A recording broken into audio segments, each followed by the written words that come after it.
Bonjour à tous, donc vous avez vu la miniature et le titre, vous savez de quoi on va parler. Donc on va commencer cette vidéo par un message de condoléances aux familles des victimes. Même si c'est un peu hypocrite et absurde de dire ça, j'aurais préféré faire une autre vidéo avant Noël. Bon, de quoi on va parler aujourd'hui? On va parler de la récupération de la gauche, voilà. Parce que la gauche nous accuse, nous explicitement, que le terreau, il est de chez nous. Bon, on va voir que ça tient pas debout, puis après, un message pour les abonnés. Hein, il y aura un timecode, ça ne vous concerne pas, si vous en foutez, vous regardez la vidéo, vous êtes tombé dessus. Il faut bien que je parle à ma commu. Je vais reprendre les mots de Jean-Marie Le Pen, tiens, qui disait nous sommes accusés par les bolcheviks, on a le droit de défendre notre honneur. Je ne vais pas parler plus de l'affaire que ça, la police allemande va faire son boulot, la police allemande est très compétente pour ça. On saura les tenants et les aboutissants de tout ça en temps et en heure. Moi, je veux juste revenir sur le fait qu'on nous met ça sur le dos, la patate chaude sur l'extrême droite, ou la droite en général, et je trouve ça assez hallucinant. Tout ça parce qu'il a posté ou l'a retweeté Marine Le Pen, c'est à mourir de rire. Et puis je vais vous montrer aussi dans la vidéo que ce n'est pas la première fois qu'ils essayent de mettre des attentats sur le dos de l'extrême droite. On va commencer par psychodélique. La gauche n'a pas attendu que les corps soient sous terre, hein. Les corps étaient encore chauds par terre, qu'ils nous ont accusés tout de suite, pour la simple et bonne raison qu'en fait, ils parlent de l'AfD, et il était abonné à Marine Le Pen, comme j'ai dit. Directement, ils ont fait, regardez, il est de l'extrême droite parce il parle de l'AfD. Bon, on a vu dans une vidéo tout de suite qu'il est de gauche. Il le dit ouvertement, il est de gauche, donc Psyo nous rappelle ça, hein, il est d'extrême droite, c'est un attentat d'extrême droite, il se dit de gauche, oui, on s'en fout du bord politique. Ouais, parce que les mecs en ont rien à foutre. Ils veulent nous mettre ça sur le dos, absolument. Il est pro-Hamas. Alors, il est pro-Hamas, on va lire non. Nous ramènerons le Hamas à Gaza et si vous le souhaitez, nous pouvons amener le Hamas chez vous pour que vous puissiez y goûter. Donc en Allemagne, il veut que le Hamas vienne en Allemagne. Ce qui est très bizarre chez lui, alors voilà, on le voit là, on le voit encore, Free Palestine. Mais ce qui est très très bizarre chez lui, c'est qu'il est aussi pro-israélien. Certains membres de chez nous, de notre camp politique, vont dire attendez, c'est une taquilla. On va reparler de la taquilla après, hein. Je vais vous expliquer ce que c'est. Mais oui, c'est assez bizarre, quoi, parce que tu peux pas être pro-palestinien et pro-israélien. Il y a quelque chose, à un moment, ça va pas, ça cogne. Dernièrement, on nous a rappelé aussi, hein, un ancien proche du terrorisme balance que Taleb était en contact avec des membres du Hamas et des partisans de l'État islamique. Il fallait attendre que l'enquête soit finie avant de commencer à nous balancer vos crottes de nez. Mais vous n'avez pas attendu, c'est pas très grave. On va vous humilier comme il faut. Hein. Bon, je vais reparler de ça après, mais on va vous humilier bien comme il faut. Premièrement, je vous assure que si l'Allemagne veut la guerre, nous l'aurons. Si l'Allemagne veut nous tuer, nous les massacrerons. Mourront ou iront en prison avec fierté, parce que nous avons épuisé tous les moyens pacifiques. Nous n'avons été confrontés qu'à davantage de crimes contre nous de la part de la police, de la sécurité de l'État, des procureurs, de la justice et du ministère fédéral de l'Intérieur. La paix ne leur sert à rien. Ça, c'est pas un discours d'extrême droite. C'est un discours d'extrême gauche. C'est un discours de marxiste. N'allez pas trop vite en nous disant qu'il est de chez nous. Calmez-vous, hein, calmez-vous. Hein. Vous êtes très drôle, mais c'est un petit peu pathétique. Alors, voilà, pourquoi j'ai parlé de taquilla? Qu'est-ce que c'est que la taquilla? En gros, c'est un brouillard de guerre.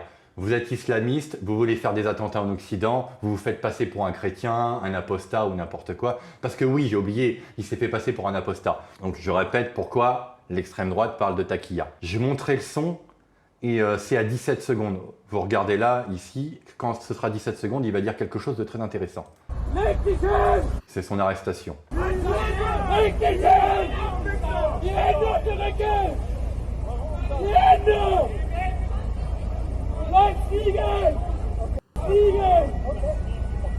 Écoutez bien.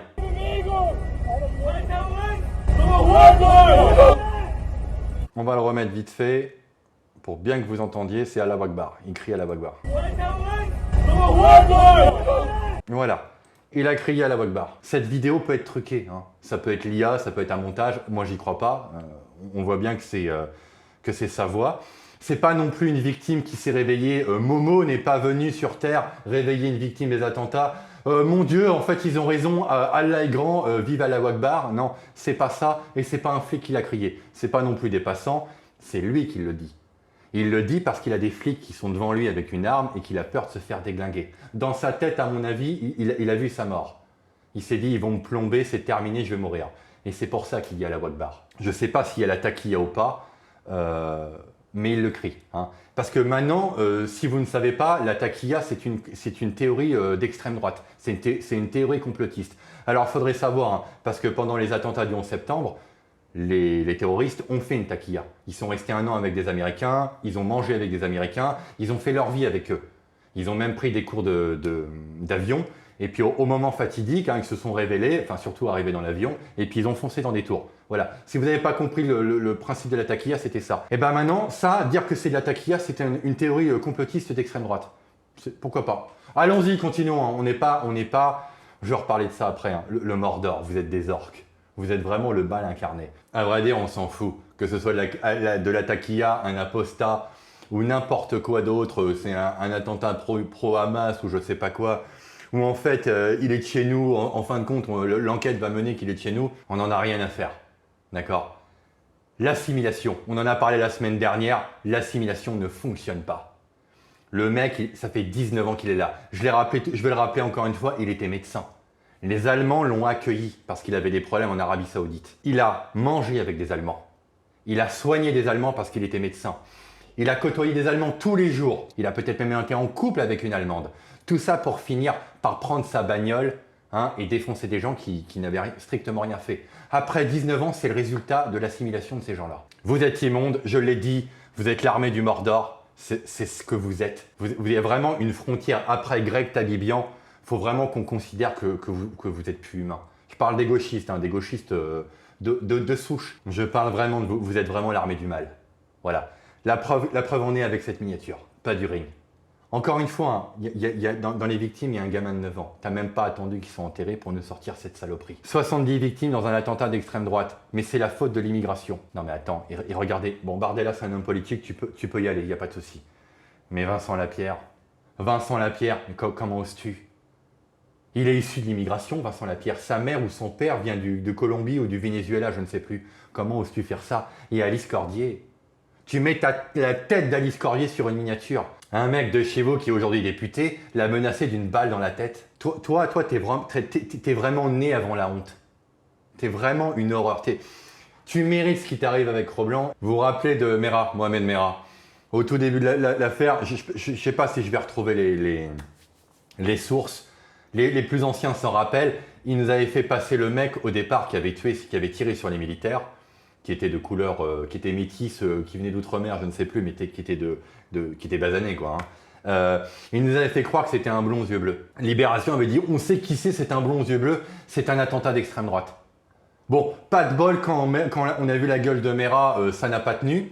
Mais croyez pas qu'ils nous l'ont pas mis quand même la patate chaude sur l'extrême droite, parce qu'il nous avait dit qu'en fait, il avait retrouvé des trucs de Dieudonné, que c'était un dieudoniste soralien. À chaque fois, ils font ça. C'est pas nous, mais c'est nous quand même. À Annecy, vous vous souvenez, le mec qui avait découpé des gamins avec un couteau? La gauche nous avait dit, ah bah vous voyez, c'est un chrétien. C'est un chrétien, donc le christianisme. Il a dit Jésus Wakbar, ce qui est très drôle, parce que quand c'est un islamiste qui fait des attentats au nom de l'islam, il ne faut pas faire d'amalgame entre islamiste et islam. Mais par contre, quand c'est les chrétiens, il n'y a pas de problème. Bon, on n'est pas à ça près, mais bon. Le héros qui est arrêté d'ailleurs, qui est plutôt de notre côté, politique, après son acte, ils l'ont quand même harcelé. Parce qu'il était plutôt de notre bord. C'est drôle, ces gens sont marrants. Moi, j'adore l'extrême gauche. Qui crie « In the name of Jesus Christ ». Il commence à dire « my wife, my daughter », je sais pas trop quoi, enfin, je me souviens plus très bien. Et je réponds « non, pas Jésus-Christ, t'as rien à voir avec Jésus-Christ ». En fait. Je lui dis « non, je gueule ça aussi, moi, t'as rien à voir avec Jésus-Christ, toi t'es le diable ». Je lui dis ça, toi t'es le diable.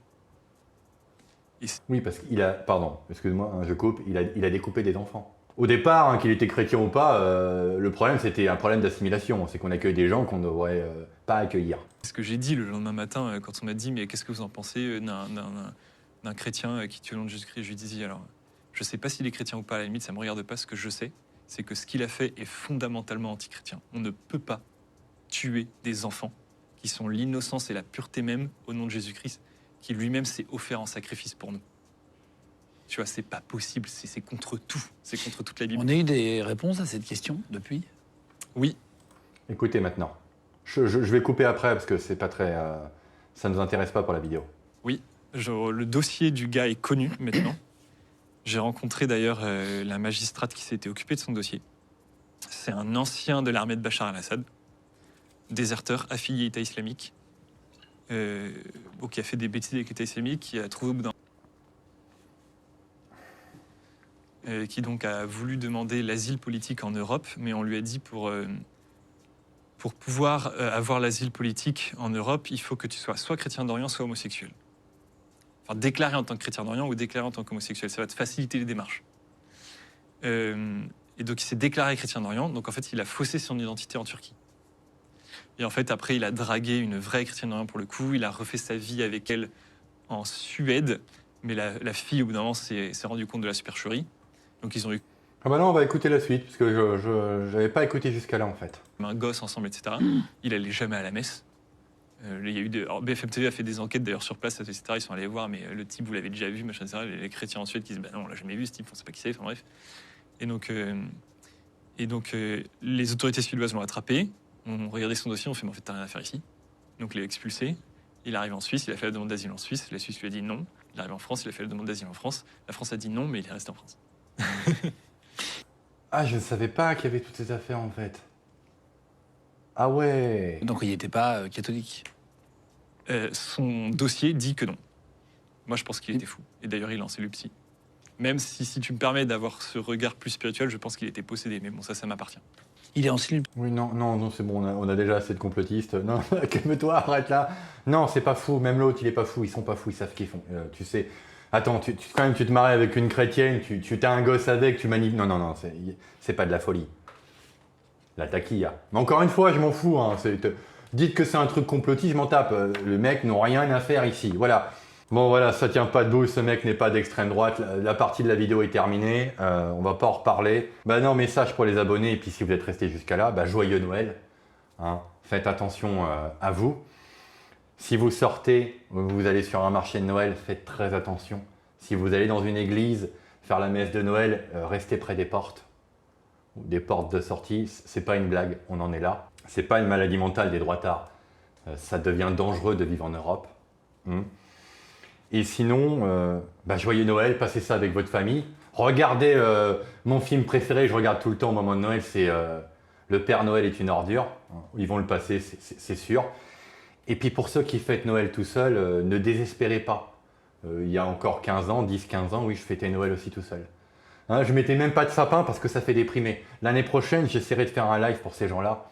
Parce que oui, beaucoup de personnes vont fêter Noël seules. Il y aura une vidéo vendredi, peut-être encore une vidéo lundi prochain. Et puis le 31, je ferai une vidéo où je parlerai de la chaîne. Parce qu'à partir de janvier, il y aura une vidéo tous les jours. On parlera de ça. Je ferai un bilan de cette chaîne parce que je suis assez surpris. Et je voulais vous remercier. Joyeux Noël. Voilà. C'était bien. Je suis gentil quand même, hein, vous avez vu. Je fête Noël aux gens.